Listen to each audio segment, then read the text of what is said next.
So hello guys, good morning. Ayan, gawa lang po tayo or maglagay tayo ng Raisin Bran dito sa bowl ng asawa ko na ito guys, maglagay tayo ng Raisin Bran.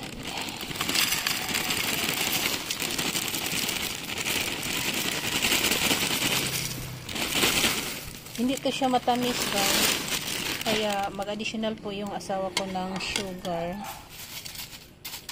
Ayan. Tikman ko nga. Walang lasa guys. So maglagay tayo ng fresh milk. Siya na lang po ang maglagay ng sugar kasi siya lang ang nakakaalam kung anong how much amount of sugar ang gusto niya. Yan. So yan na guys. Raisin Bran for my husband.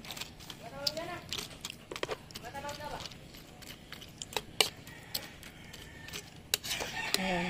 Meron po siyang raisin. Bye!